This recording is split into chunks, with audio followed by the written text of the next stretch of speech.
Hello, happy New Year, everybody. It is Scott Cole and Kyzer coming at you live with the Colorado Sports Connection Blizzard Warning, our Avalanche talk show where we talk about all things Avalanche and a little bit of the NHL and things going around town. Kyzer, how was the New Year, sir?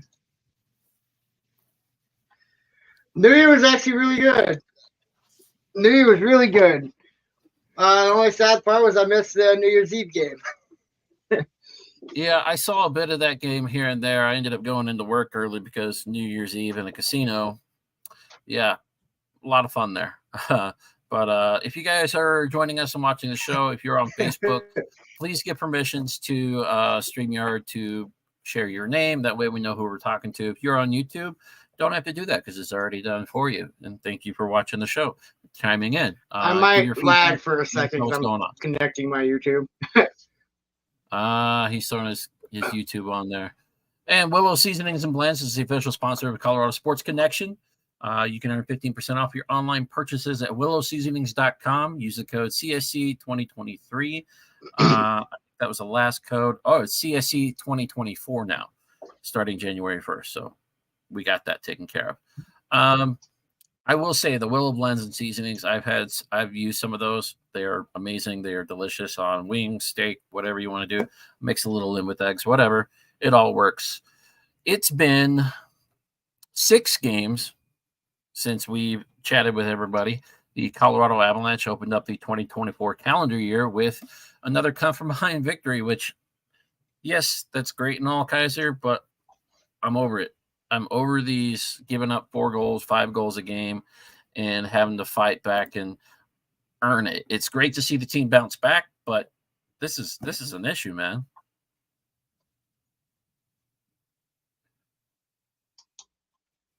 Yeah, it's definitely an issue.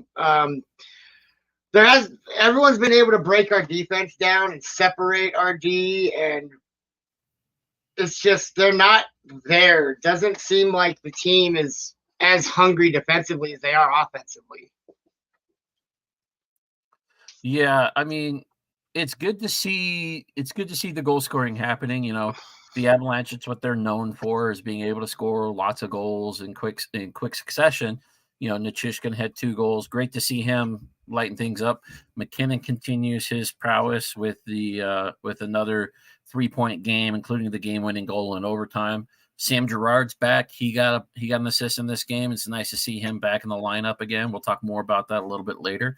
And Cale Makar, being Cale Makar, putting up another 3 points, man. Cale Makar is just Cale Makar. Oh yeah, that's all you can say about it. You know, it's one of the best defensemen in the league by a long shot. And the great thing about these games, the last show we did was December 20th, and there were 6 games in this, is the Colorado Avalanche are 5-0-1 since that mark. And they've only allowed 4 more goals in 3 of those games, going 2-0-1. So the issue we talked about earlier with losing some of these 4 games where they give up 4 goals, they've actually gotten 5 out of 6 possible points in these games, which is, I would say, improvement, but still room for improvement to go, right? Oh, yeah, of course. There's always, no matter how well you're playing, how many points you're getting, there's always room to – ceiling's always higher. You can never cap out on the ceiling. You always have to improve. Yeah, there's the floor that we expect the Avalanche to perform at, but I know a lot of fans are always aiming for that figurative ceiling of what the Avs are capable of doing, which is just being completely dominant from beginning to end, which we all like to see. I just don't know, if we were just seeing a result of them playing against some really poor teams these last 6 games, or was this them just trying to figure things out? Because you look at, the game on the 21st of December was Ottawa. That was a 6-4 win. Arizona, a 4-1 win on home ice. You lose to Arizona after the Christmas break, 5-4 in overtime. You had a tough game in St. Louis where MacKinnon lost his consecutive point streak. It ended at 19 games. And then a 3-1 win against San Jose here in town before you rolled the calendar over to the 2024 part of it. And you get a gritty 5-4 win against a a top tier team like the New York Islanders, who are currently sitting in third place in the Metro Division. Yeah, I mean, going back to that Arizona loss, though, that was ugly. Very ugly, Seeing considering that. But seeing the fact that we had a 4-1 lead going into the third period, and we allowed 3 unanswered for them to tie it and force overtime, and then, boom, lose it right then and there. And that kind of just goes back to stemming what we've talked about multiple times about the late period goals. Yeah. We seem to stop skating when it comes to the last 2 minutes of every period. We just give up and just let them skate by and walk on through, and we give up a lot of late goals that we shouldn't be giving up. It's a lot of late goals that are being given up. It's a lot of the home ice versus on the road advantage. I mean, coming out of that Christmas break, I think Altitude listed a stat where the Avs were like 0-3-2 on the road before losing in overtime again to the Arizona Coyotes, and that's something that the Avs really need to address. I mean, right now the Avs are 8-7-3 on the road. They're a game over 5, a game and a half over 500, I would say, using baseball terms there.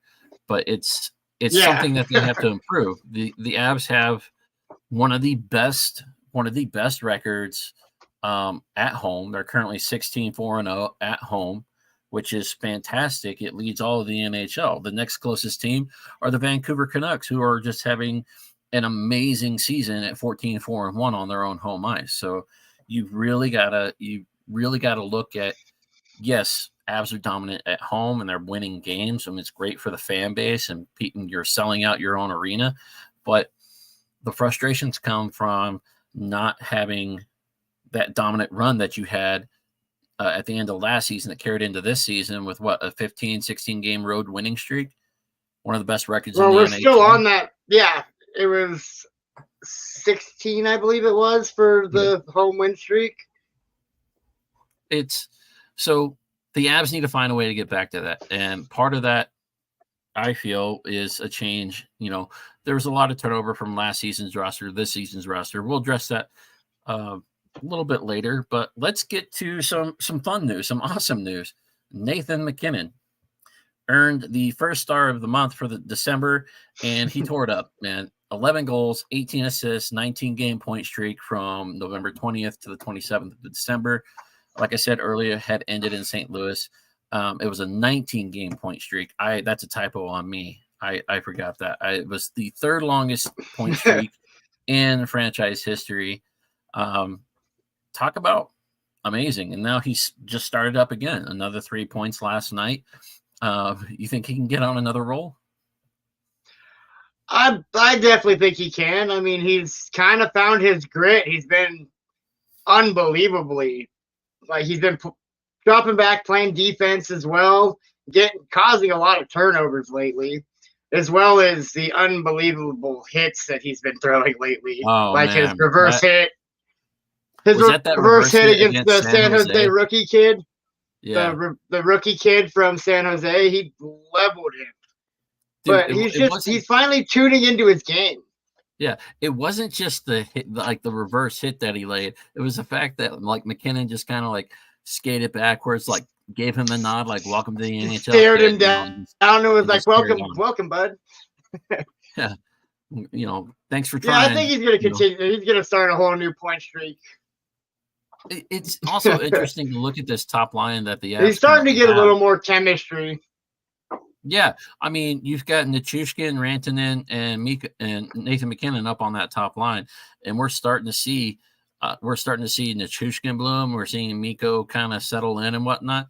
I don't think Mikko's going to have quite the year he had last year with 50 whatever it was, the tons of goals that he scored.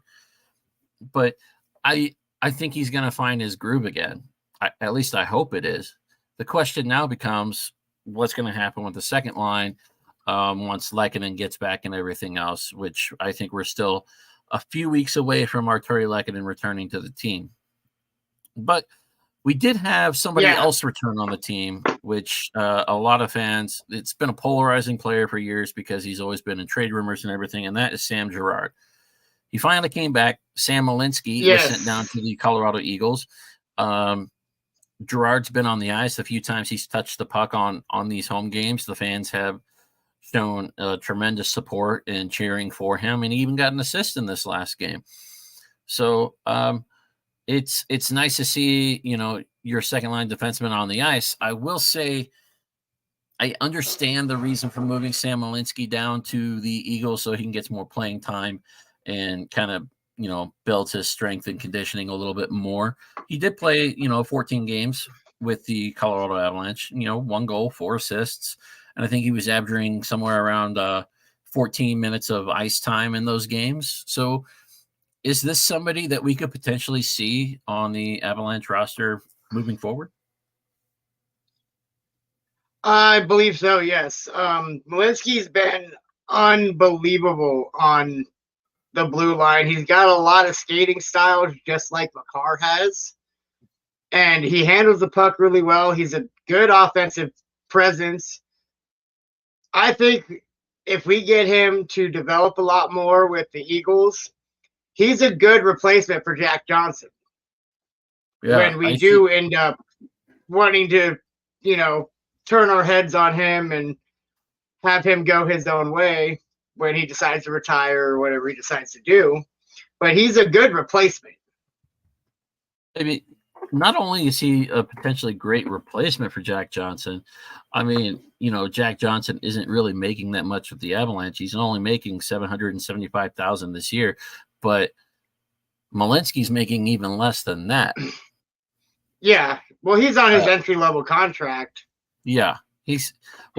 I don't even think he has an entry-level contract. He was an undrafted skater out of Cornell. Yeah, that's true. I forgot about that. I don't even think he has like an ELC type contract. I think he's just, minor league minimum for the NHL, and then it gets bumped up. I think like $50,000 for NHL. Yeah, he gets the NHL minimum, and then he's signed with an AHL minimum. Yeah, so it's interesting to see, but I mean, it's just amazing to see this player who went undrafted, miss some college time due to COVID and everything else, and the Avs scouting department looking at this defenseman and going, you know what, we don't want to spend a draft pick on him, but we're willing to bring him in on a rookie camp tryout, and they liked him enough to offer him a contract for a year, and he's shown that he can play at the NHL level. He's looked good within the Avalanche system. Like you said, Kyzer, he's jumping up into the offensive zone. I don't think he's gotten any power play time, but he's definitely, 5-on-5 situations. The Coach Bednar and the staff are trusting him enough to just gel with the team and hop in there. So it's kind of impressive to see. Yeah, he jumped in and settled in like Makar did in his first game coming off of the national championship in the playoffs. He just jumped in and was instantly just felt right at home. It's been impressive. It's been impressive, but it's a completely different path from what you saw from Cale Makar, a Hobie Baker winner. You're like, this guy's going to be the cream of the crop, moving forward. But Sam Malinski could be amazing in his own right, but has taken a completely different path on his road to the NHL, which is a feel-good story, in my opinion. I like Sam Malinski. He's grown on me early, and I really want to see him succeed. It gives me a reason to watch some or keep tabs more on Eagles hockey. Agreed. Like, we have a really good farm system coming out of the Eagles. Like, we have depth that are down there developing that are going to help us in the long run instead of us just, being mediocre at best with no depth. Yeah, I mean, this is a team that's doing pretty well across the I'm trying to find the AHL's website see where we're at in the standings there. But I think we're close to the top of the standings over there. Well, they brought back our former head coach who had been with the team as an assistant. He coached the Eagles to the Kelly Cup before they became the official minor league affiliates for the Colorado Avalanche, and that whole fiasco that happened with the Kelly Cup is, hey, you guys got to return the cup. We're like, nah, this one's ours. Go get your own. Nope, not doing it. So make another one. Eagles aren't doing too great. They're sitting at they've played 29 games. They are 14, 11, and 3 with one shootout loss. 32 points. They are currently 7th in the Pacific Division. But that's to be expected with a little bit of growth and everything that you're looking to get.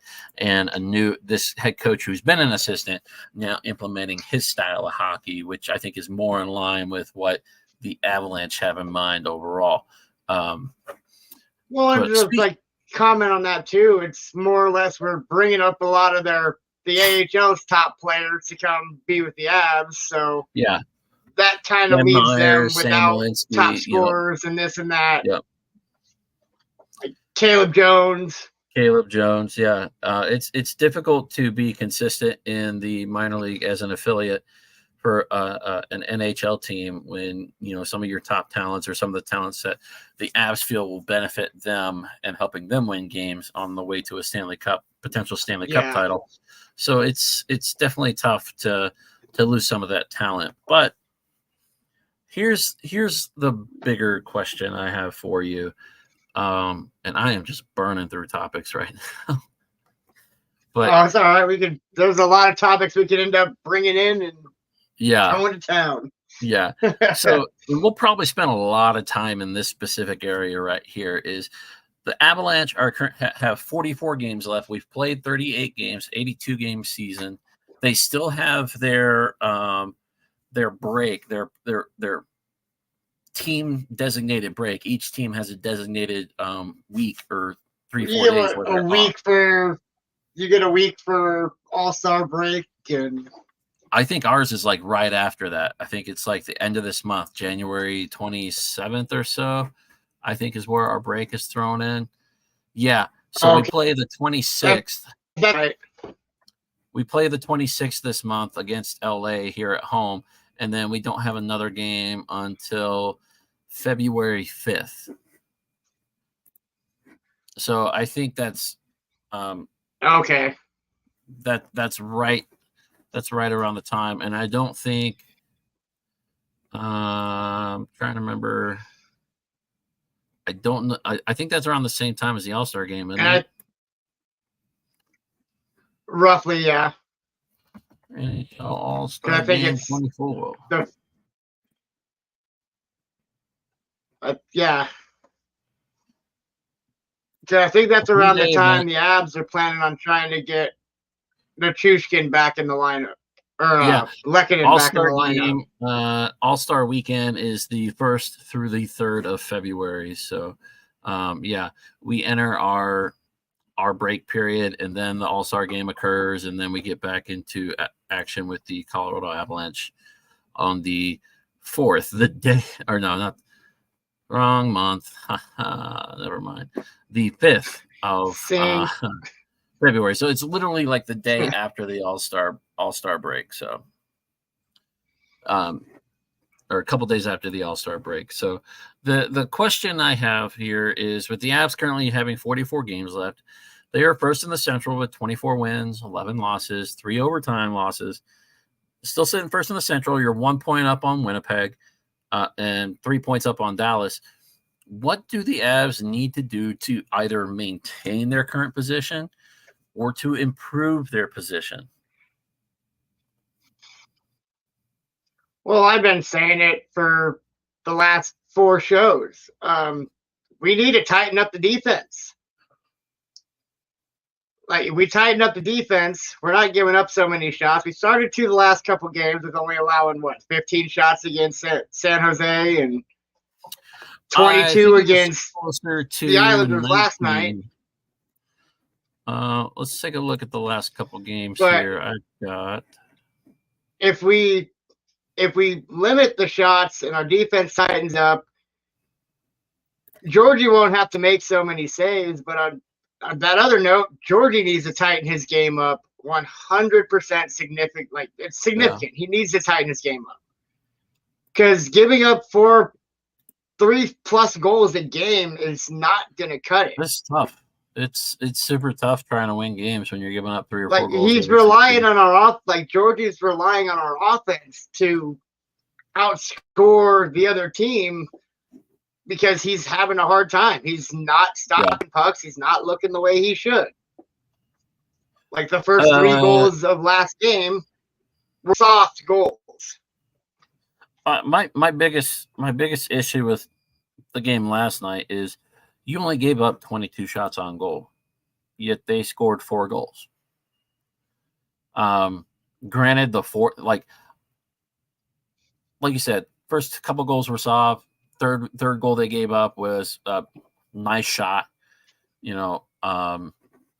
by New York. Their 4th goal was. But it could have been stopped based on the fact that if he had angles, his angles were way off. His positioning was off. Goal, he's just completely off. Yeah, the 4th goal was just bad puck luck. It gets deflected. That was just dumb luck. That was just dumb luck. But that's why I said goals, the first 3 were soft. That he needs to stop. It's definitely tough. So you're saying defense, team chemistry, a defensive style again. The defensive game is what you need to do. And I find it ironic that we're talking about defense because I just watched a TikTok video that people are like, man, this scene hits so much differently as an adult. And it's the scene from Mighty Ducks 3 when they're the JV team at the school. Oh. And they're talking to the coach, and the coach is like, Charlie Conway's been thrown onto the bench. He's off the ice. He's not being allowed to practice anymore. And the coach is like, defense is everything. It's about confidence, and it's what confidence makes you a good team. But it's what you do without the puck that helps you build that confidence. And I think that, and I was like, damn, it's true. Precisely. It's 100% true. This team doesn't feel... It hits a lot harder when you actually understand it. Yeah. You watch it then and you're like, oh, that guy's... The defense has no confidence. Yeah. I don't think they're confident in each other. I think as individuals they're confident, but I think the building of chemistry and the willingness to trust one another needs to happen. And I think we're starting to see some of that. It's just... we're 3 months into the season already. We need to pick up the pace just a little bit more there. You were talking about our defense, like I said before, like they're relying on our offense too much. Yeah. I mean, offense is great and everything, but they're relying on the offense too much. I think it's it goes for just about every single sport out there. Defense is going to win you championships. You need to get gritty. You need to have that. Great goaltending in hockey wins you. What you need is a goalie to get hot. That's how you win championships in the NHL. A hot goaltender. Georgiev is hot in some aspects, but he has some statistical markers that need to be looked at and addressed. I mean, we were talking about this off air. He's first in wins in the NHL. He's the first goalie to hit 20 wins on the season. But his other statistical numbers, as much as I want Georgiev and I want an Avalanche goaltender to win the Vezina Trophy, these numbers are not going to win him a Vezina Trophy. It's going to go to somebody with less wins, who has multiple shutouts, who has a 2.5 or less goals allowed per game, and somebody with a save percentage around 920. That's where it's going to go. Yep. Right now. Precisely. He's got one shutout right now? One shutout. But he's first in wins with 20. He's second in saves with 763. And he's second in shots attempted against him, which is 850, which are great numbers for your goaltender. You want your goaltender to boom, I'm doing my job. But the issue we're having is he's 40th in goals allowed per game on an average basis. and he's 55th in save percentage. He's under 90% save percentage. He's 55th. There's only there's what 32 teams in the league. There's 64 goalies. I think he's at like a 2.9 save or goals against average, which is absurd. It shouldn't be anywhere higher than 1.8 if you're a quality goaltender and playing for a Vezina. Yeah, 32 teams in the league. Most teams carry 2 goaltenders plus another 2, maybe 3 in the minors for development purposes. Yep. And out of those in the minors, how many of them actually get to see any time up in National Hockey League? Not many. Very, very few. Most times, most of the teams are going to go, well, our first goalie's hurt. Same like what happened with Semyon Varlamov last night. I'm kind of curious. I didn't see what happened with him. And then Ilya Sorokin they didn't say anything. I so wanted us to just like blow them out or Sorokin to like leave the game. I wanted to see the E-Bug come out, man. Well, you always want to see the E-Bug come out. Like, hey, it's everybody cool. loves a good E-Bug story. Emergency backup goaltender, for those of you that don't know what an E-Bug is. There is a person who goes to the games, is paid for by the home team to come and sit at the game, and he is there in case either team needs an emergency goalie because they only dress 2 per game. So if both goalies get hurt, he comes in, they sign a 1-day contract, and boom. Yep. They literally have a seamstress or somebody backstage that'll sew the number and the letters onto the jersey like right then and there and be like, boom, here you go. Put this on. Got your gear. All right, get out there. It's awesome to see. And there's been some amazing stories. I think it was the Toronto Marlies. He played goalie for the Toronto Marlies at some point, but he was the Zamboni driver. I forget. With Carolina. Yeah, he ended up playing for Carolina and was credited with a win. So it was kind of cool to see. But with 15 saves, 15 saves. It was pretty impressive. But like the Avs need to do what the Avs need to do if they want to maintain or improve keep playing the way you're playing. Work on limiting the amount of goals you're allowing to opposing teams. That means better clearing, better understanding. Go ahead. My biggest the St. Louis game, the 2-1 win. The only reason St. Louis scored a goal was because MacKinnon fed the puck the wrong direction. MacKinnon was getting jammed up as he entered the zone, and McCark skated over to help him along the boards, thinking MacKinnon was going to shoot the puck down the boards, deep into the offensive zone. He fed it backwards to where McCarr usually stands, and St. Louis took off on a shorthanded goal and scored. That's the team. That's the chemistry. That's the confidence issues that I'm seeing. Is like, if all else fails and you're not sure, it was a blind pass too. Let me say that. Just going to comment on that. Is if you are unsure where your teammates are on the ice in relative position, don't give up the puck for a potential breakaway. Don't put it into a space where you're unsure of. Put it into a space that's going to get it as far away from your goalie as possible. Yes, there's a lot more that goes into that, but if you're unsure, just shoot it deep. Shoot it deep. These blind passes that we've been doing, they've got to stop. Oh, 100%. You're setting. This is part of the reason why Georgiev is struggling in some of these aspects. Is you're giving away prime opportunities because you're looking for the cute pass or giving up odd man rushes. Yeah. The Avalanche are a better team than this. The reason why Connor Bedard, Trevor Zegras, and some of these other people pull off these amazing goals and everything else is because they're not that well developed up an overall team. Yes, I am talking shit about other teams. Chicago's last in the division.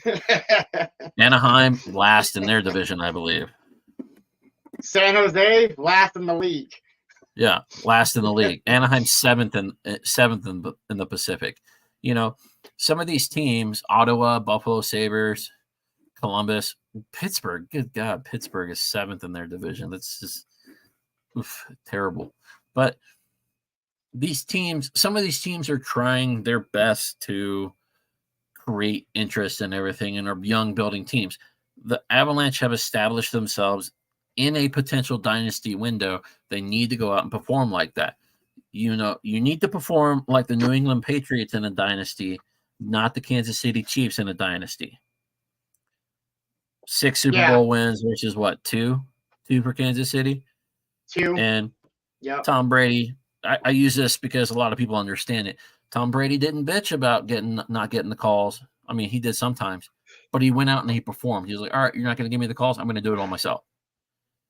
Yep. If you watch Kansas City games, Mahomes is looking for the calls every chance he gets. Just my observations. He sure does. But Alexander Georgiev needs to clean up his play. He needs to get better. Team chemistry needs to get better. The confidence without the puck needs to get better.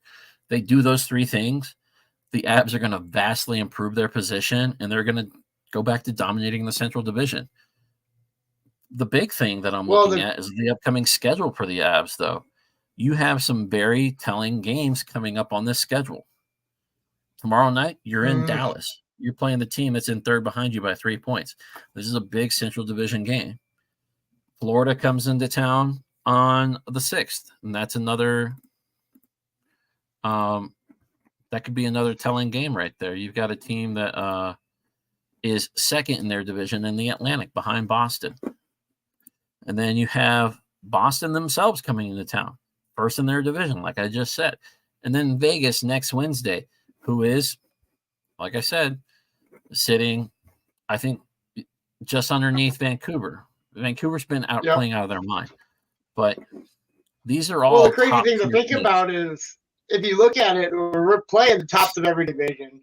We're 1 point behind being the best team in the entire league, 1 point behind Boston, which has 52 points on the season. Yeah, you're tied with Vancouver, who has 51.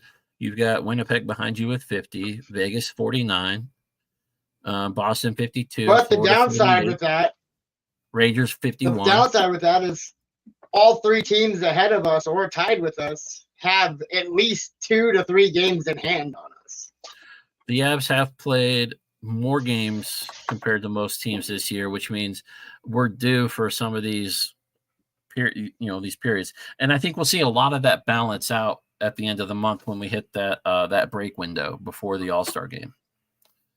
Because the Avs have their 4 or 5 day break before the All-Star game. Then the All-Star weekend happens, and then they get back into things. So you're talking 8-9 days off, which is a lot in hockey. And so we'll definitely come out rusty for sure. Yeah. The Dallas game tomorrow night. You've got. I gotta find some stats on some of these guys. Teams. Miro Heiskanen's been putting up a huge amount of numbers lately. I have him on my fantasy team. Yeah, he's been doing real well as of late. The Dallas Stars are averaging 3.58 goals per game, and they're only allowing 3.0. So they're doing pretty good there. Penalty kills at 85.3%, and their power play is at 22%, which puts them 14th in the league for power play. But penalty kill, they are 3rd best right now. Avs are only 8th best.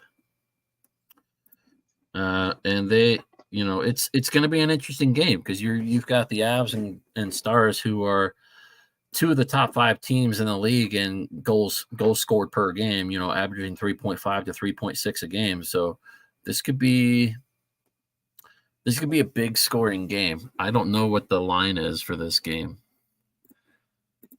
Yeah, I haven't looked at what the line is for the next couple games. Let's take a but look. It's like I do know, like, just these next 5 games are going to be huge tests for 100%. how well the Avs are playing. This is probably their biggest test right now. Is these, like you said, these next 4 games. You're playing some of the top teams in the league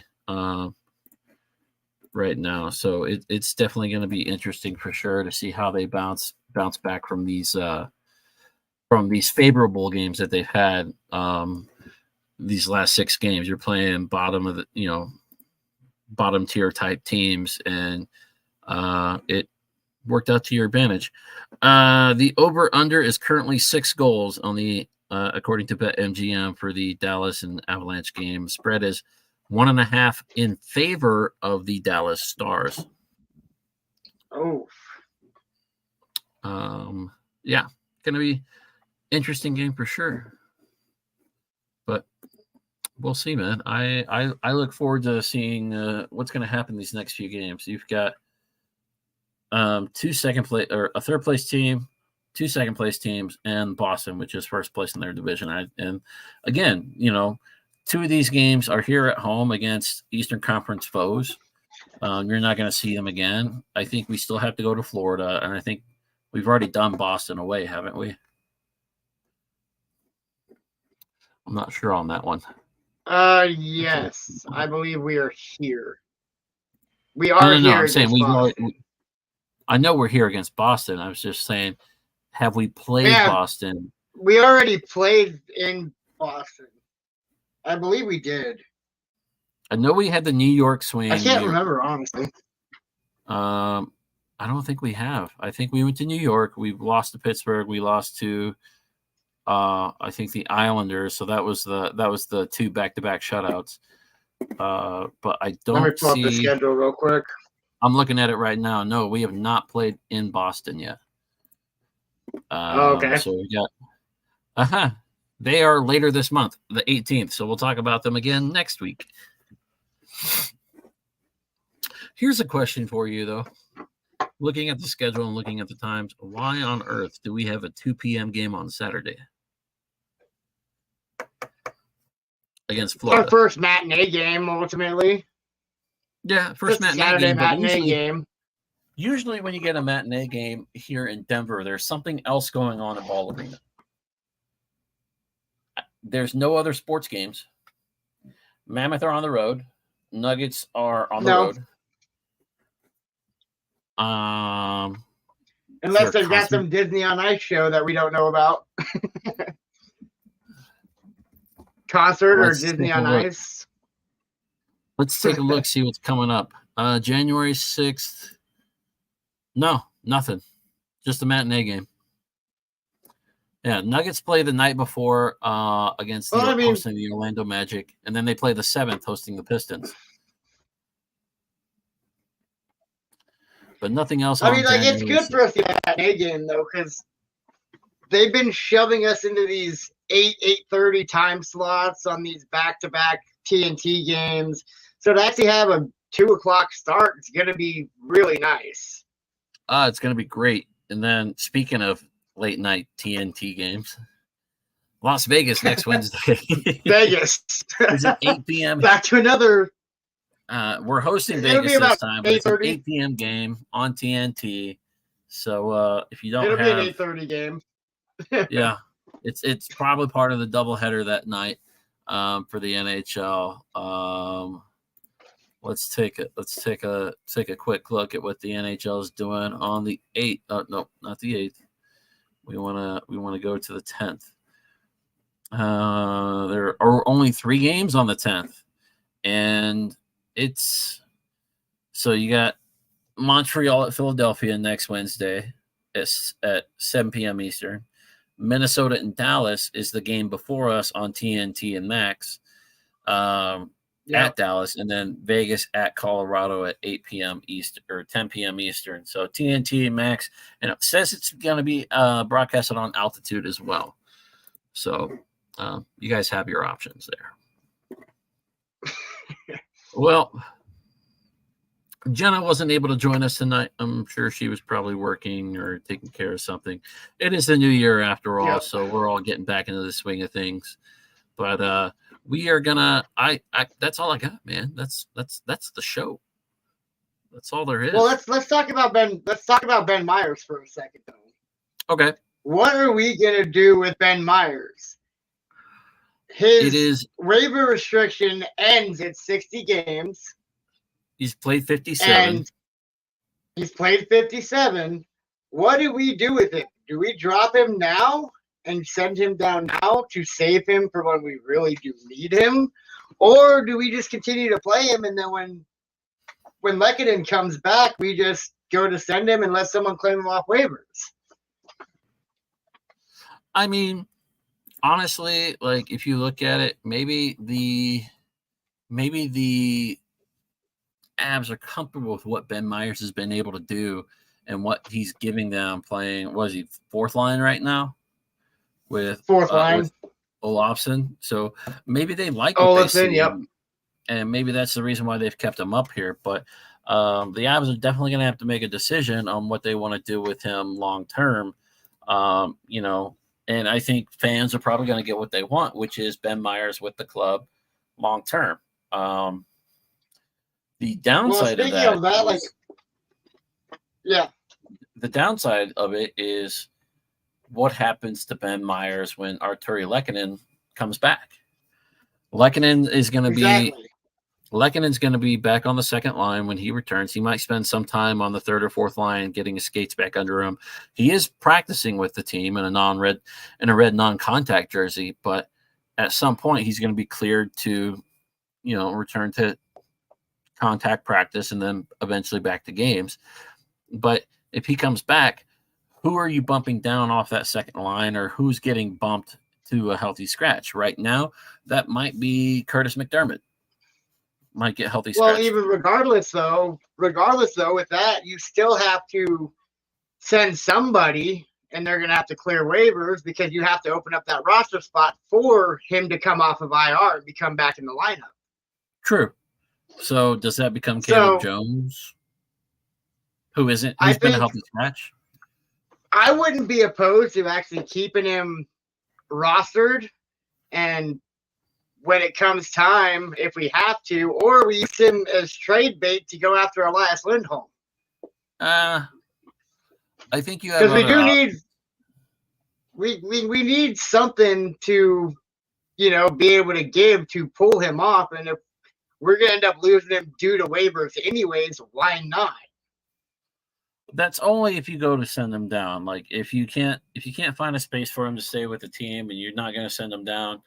Of course. The chances of him actually clearing waivers to be, reassigned to the Eagles is not great. This was a highly touted prospect coming out of college with Ben Myers. So, I mean, we don't exactly know what's going to happen. I hate when it doesn't give me all the information sometimes. And then the other thing that we can also touch on is how I've been fishing about it for a while was Jonathan Drouin is finally producing. Drouin's starting to produce, yeah. Ben Myers went undrafted, sir. Yes, he did. This is another undrafted talent that the Avs have scouted and really like. So it's going to be interesting to see what they'll do with him. But I firmly believe he'll probably stay. Jonathan Drouin is starting to look decent, look better for sure. He's getting back into his stride, and I think him and MacKinnon are starting to get that little bit of that chemistry back that they had with Halifax. Yeah, I mean, you haven't played with each other in haven't played hockey with each other in over 10 years outside of maybe some time spent up in Halifax in your hometown, shooting the puck around with Crosby and whatnot. But it's definitely interesting. It's definitely nice to see Drouin finally starting to find, like I said earlier, the confidence that he needs in order to be the player that he was. I I'll harp on that. Confidence is what the Avs need, and hopefully people start finding it whatever way works best for them. But yeah, I want the Avs to succeed. We all do. But it's a work in progress. I will take where we're sitting at right now. First in our division, Georgiev has 20 wins, the most of any goalie right now. I want him to improve his stats. I want him to be better in net. I want the team to play better in front of him in net and do what they've done the last 2 games. 22 shots on goal last night, only 11 shots on goal against the San Jose team. But that's not saying much because San Jose is not. But that's not saying much. But you need that's not saying much at all. Yeah. But I mean, if you can have those games where you can consistently keep Georgiev from facing 30 or more shots in a game, you have a chance to win those games. Yep. If the team in front of him can block shots and cause traffic, and the puck's not getting to him, Georgiev has a better chance at winning games and being the quality goaltender that we saw last season. It's a matter of him doing that, and that falls on Georgiev. I've been defending him, saying, "Oh, it's not just him; it's the team in front of him." But we're starting to see that the team's doing their job and not allowing 30 or more goals. The last 3 games, it's been 29, 22, 11, and 29 shots on goal. So the team's doing their job. Yeah. Now it's up to Georgiev to do his part of it, and not allowing pucks into the net, allowing those soft goals. So, my big thing, like I've been saying it for a while, if we just stop giving up these odd man rushes with sloppy plays in the neutral zone, is huge for us to improve where we're sitting at right now. Like these blind passes off the boards into the center of the ice to easily be picked off it's an absolute killer. Off into the abyss with your puck. Here, you guys want the puck? Take it. That needs to stop, and I think we're both on the same page. MacKinnon's been the most guilty with it lately, and it's hard to say that just because he's been playing so well, but he's made some bonehead plays lately. He's trying to do it all. Yeah. And again, confidence is key. Be confident in your abilities. Be confident in your teammates. Push the puck where you know it's supposed to go so that your other teammates can go get it. Or if you guys are just going to give up the puck and change possession, put it in a spot where the other team has to chase it, and you and your teammates can get back on defense and set up to possibly prevent and create another turnover and utilize what you guys have best, which is speed. If the Avalanche can do that, if they utilize their speed, create chaos, create the turnover, use their speed, they're gonna win more games. They're gonna score more goals. Yep, agreed. All right, guys, that's gonna do it for our show tonight. We're gonna cut it a little bit shorter than our usual hour mark. Jenna's not here with us. That it's better when there's 3 of us talking to each other because we mesh more and there's more topics that come up and everything. But we will return next Wednesday, 6 p.m. We will carry on from there. Until then, enjoy the next 4 games that are coming up. There are going to be some crazy, I hope, very, very competitive games. And maybe we see more. I hope they're low scoring. I will gladly accept low scoring overtime games, 1-2, 3-1, 3-2, something like that. But that's what I want to see against these top tier teams is the Avalanche not allowing big numbers of goals. Shut them down. Do that. And hopefully that'll build some more confidence for this team moving forward, and they'll win more games. Got to win as many games as you can heading into that break because things are going to start balancing out as we get into the later months of the season. So, all right, guys, until next time, for Kyzer and myself, we'll see you guys on our next episode next Wednesday, 6